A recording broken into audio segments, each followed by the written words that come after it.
Shalom Bapak Ibu Saudara terkasih dalam Yesus Kristus, kasih dan anugerahnya selalu beserta dengan kita semua. Berjumpa kembali dalam Pastor Talk, program renungan dari Gereja Zion Church of Christ. Mari sama-sama sebelumnya kita berdoa agar firman Tuhan yang kita dengar hari ini dapat berakar kuat, bertumbuh, dan berbuah dalam kehidupan kita semua. Amin. Judul yang akan saya bawakan hari ini adalah Tuhan mendengar. Tentunya kita senang ya kalau kita berbicara dan orang mendengarkan kita dengan baik.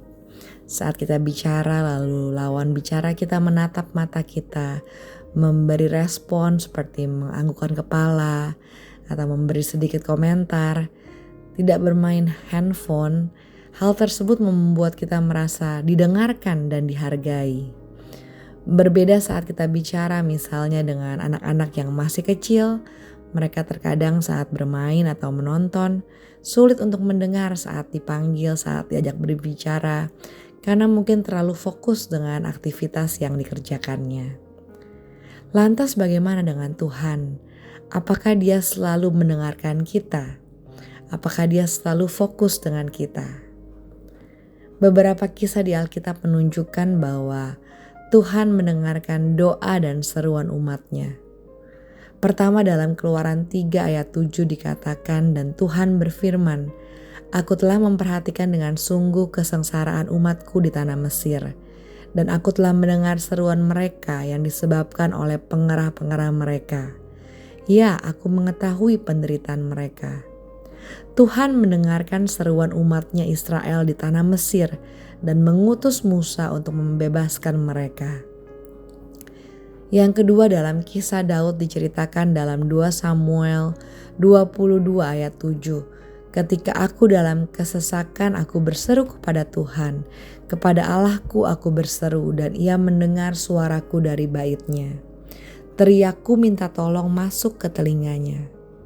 Tuhan mendengar Daud. Berkali-kali Saul mau membunuh Daud tapi Tuhan selalu meluputkannya.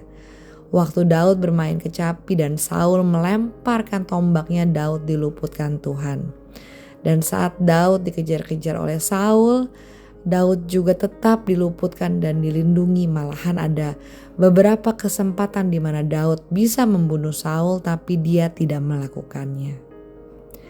Ketiga dalam 1 Raja-Raja 18 ayat 36 sampai 37 dikatakan, kemudian pada waktu mempersembahkan korban petang tampillah Nabi Elia dan berkata, "Ya Tuhan Allah Abraham, Ishak dan Israel, pada hari ini biarlah diketahui orang bahwa Engkaulah Allah di tengah-tengah Israel dan bahwa aku ini hamba-Mu dan bahwa atas firman-Mu lah aku melakukan segala perkara ini. Jawablah aku ya Tuhan, jawablah aku, supaya bangsa ini mengetahui bahwa Engkaulah Allah ya Tuhan dan Engkaulah yang membuat hati mereka tobat kembali." Tuhan mendengar seruan Elia dengan menurunkan api Tuhan yang menyambar habis korban bakaran, kayu api, batu dan tanah, bahkan air yang di dalam parit. Keempat adalah kisah Hana di 1 Samuel, di mana Hana terus-menerus berdoa di hadapan Tuhan sampai-sampai Imam Eli menyangka Hana sedang mabuk. Tapi dia berkata bahwa aku tidak mabuk, aku sedang mencurahkan isi hatiku di hadapan Tuhan karena dia meminta seorang anak. Dan di ayat 17 dikatakan, jawab Eli, "Pergilah dengan selamat dan Allah Israel akan memberikan kepadamu apa yang engkau minta daripadanya." Tuhan mendengar Hana. Dikatakan di ayat 20, "Maka setahun kemudian mengandunglah Hana dan melahirkan seorang anak laki-laki. Ia menamai anak itu Samuel, sebab katanya, aku telah memintanya daripada Tuhan." Tentunya mendengarkan kisah-kisah Alkitab ini membawa kekuatan dan membangkitkan iman percaya kita. Dua hal yang saya mau tekankan dalam konteks Tuhan mendengar, yaitu yang pertama, Tuhan pasti mendengar seruan dan doa kita. Dibanding kita bercerita dengan orang lain yang belum tentu memberikan saran yang tepat atau malah mungkin cerita kita menjadi bahan gosip, ingatlah agar kita selalu menjadikan Tuhan tempat curhat kita, tempat kita bercerita, tempat kita berkeluh kesah dalam doa kepada Tuhan, karena kita tahu dalam Filipi 4 ayat 13 dikatakan, segala perkara dapat kutanggung di dalam Dia yang memberi kekuatan kepadaku. Dalam Tuhan ada kekuatan. Pada saat kita berdoa, dalam Tuhan ada penghiburan, dalam Tuhan ada pengharapan, dan dalam Tuhan ada jawaban. Meskipun mungkin jawaban dari doa kita tidak seperti doa Elia yang serta-merta langsung dijawab Tuhan di saat itu juga. Tapi kita yakin bahwa Tuhan mendengar seruan kita, anak-anaknya. Dikatakan dalam Mazmur 34 ayat 18, apabila orang-orang benar itu berseru-seru, maka Tuhan mendengar dan melepaskan mereka dari segala kesesakannya. Orang-orang benar adalah kita semua, orang-orang yang hidup dalam tuntunan kebenaran firman Tuhan dan beriman kepadanya. Sekalipun kita belum melihat jawaban doa kita, tapi kita percaya kita telah menerimanya. Yang kedua, Tuhan kita adalah Tuhan yang aktif.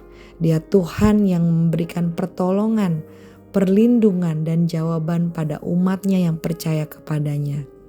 Tidak perlu gentar Tuhan kita tidak bertindak. Dikatakan dalam 1 Yohanes 5 ayat 14, dan inilah keberanian percaya kita kepadanya, yaitu bahwa Ia mengabulkan doa kita jikalau kita meminta sesuatu kepadanya menurut kehendaknya. Pada saat kita aktif berseru terus-menerus kepada Tuhan, Tuhan juga pasti aktif menolong kita, umatnya yang percaya kepadanya. Mari saudara-saudara terkasih, sama-sama kita menjadi orang yang benar, yang selalu hidup dalam tuntunan Tuhan, agar saat kita berseru kepadanya, Tuhan Yesus mendengar, dan Dia juga adalah Tuhan yang aktif, yang akan memberikan pertolongan dan jawaban untuk kita tepat pada waktunya. Amin. Tuhan Yesus memberkati kita semua.